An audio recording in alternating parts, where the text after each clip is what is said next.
partindo do pressuposto de que a gente tem 4% de bebês pélvicos no final da gestação, e se a gente for imaginar como era antigamente, como que funcionava antigamente, como que era quando não existia cesárea, o que acontecia com esses bebês, né? Então, vamos sempre pensar primeiro com a cabeça natural em relação às coisas que aconteciam, para depois a gente pensar com a cabeça artificial, ou seja, em relação a outras coisas que possam acontecer e que possam ser feitas em relação a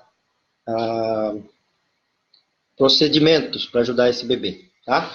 Então, primeira coisa, então, vamos pensar no parto pélvico, que era o que acontecia na natureza. Certo? Fala, Jade Cauê. Então, é o seguinte, bebê pélvico é um bebê sentado. Por que que ele fica pélvico? Essa é uma primeira pergunta. Por que que alguns bebês ficam sentados? E tem algumas teorias e algumas medidas que foram feitas, números, para ter ideia de por que que bebês ficam pélvicos, mas não tem ainda uma conclusão exata. E para nós, no fim das contas, não vai importar muito por que ficou pélvico, mas sim estar pélvico. Mas vamos listar aí possibilidades de um bebê estar pélvico. Para isso, temos que pensar por que que os bebês são cefálicos, em geral. Por que que a maioria é cefálico?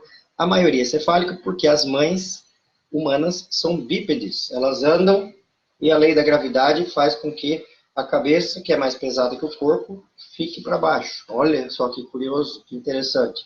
Então, a maioria dos bebês são cefálicos pela lei da gravidade.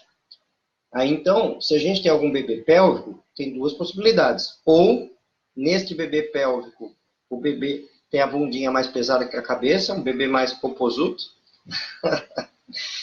E aí, por isso que ele fica mais sentado. Ou tem algum outro fator que leva ao bebê ficar pélvico, que não o peso da bundinha em relação à cabeça. Por exemplo, imagine uma situação onde o bebê está muito apertado no útero, numa fase que ele ainda está pélvico. Que fase que é essa? Pode ser 28, 32, 40, 34 semanas, numa fase onde o bebê ainda está pélvico, porém é um bebê que cresceu muito, que ganhou muita massa. Cresceu e tem menos líquido, por exemplo. E não digo cresceu muito acima dos percentis normais, quero dizer comparado à quantidade de líquido. Então, um bebê que cresceu muito e o líquido ficou mais baixo. Então, pessoas que têm oligoâmio, ou seja, que têm bebês que têm líquido mais baixo, têm mais chance de ficar com o bebê pélvico, porque o bebê fica mais apertado no útero. Em geral, esses bebês que crescem um pouco mais proporcionalmente à quantidade de líquido, eles, no todo, eles são bebês que têm uma restrição relativa de crescimento. O que é restrição relativa de crescimento? A restrição de crescimento é aquela dos bebês abaixo do percentil 3.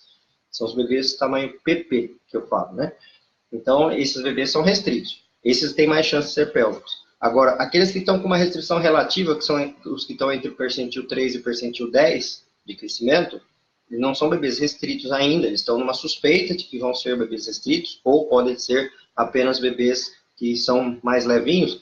Mas esses bebês, eles têm, às vezes, uma produção de líquido menor, e aí isso faz com que a proporção do tamanho do bebê dentro do útero faça com que não haja espaço para essa virada. Outra hipótese de bebês pélvicos. E aí, essa é a das que eu mais vejo e das que eu mais recebo pessoas me procurando no consultório, que é a mulher que tem a hiperreatividade uterina, ou seja, o útero contrai demais.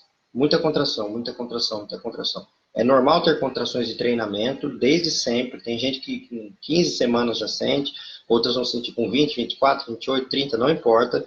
Contrações de treinamento podem acontecer em qualquer fase da gestação, porém tem pessoas que têm muita contração, acima do ponto, um útero hiperreativo. Em alguns momentos da gestação até parece que vai entrar em trabalho de parto prematuro, de tanta contração que tem.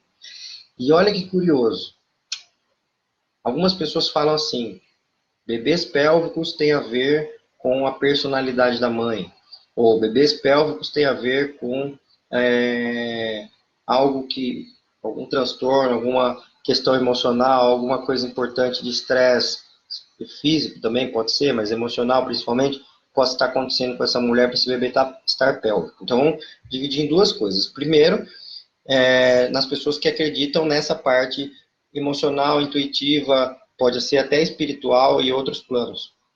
Outra coisa é a gente traduzir isso para a parte física, mecânica da coisa, porque daí dá para a gente entender o que está acontecendo. Então, não importa de que forma você acredita, vamos pensar o que mecanicamente está acontecendo. Pessoas que têm muita contração, ou seja, útero hiperreativo, que contrai muito, contrai muito, contrai muito, contrai muito, são pessoas que têm uma vida muito atribulada ou que tem um estresse importante emocional, seja instabilidade no relacionamento, algum problema familiar, ou a morte de alguém importante na família. Então, questões que levam a parte emocional a aumentar a produção de prostaglandinas, que são os hormônios que provocam contração no útero. Então, a gente pode pensar dessa forma mais espiritual, intuitiva e tudo mais, mas pode pensar da parte física também, o que acontece. E o que acontece é isso, que as pessoas que têm muita atividade física, no sentido de trabalhar demais, cuidar de muitas coisas, se preocupar com muitas coisas, e tem muito estresse emocional, tem mais produção de prostaglandinas. E essas pessoas têm útero que contrai mais. Olha só. E se o útero contrai mais, contrai, pode não sobrar tempo, espaço para esse bebê virar. Então, a gente vê muito na prática de pessoas que têm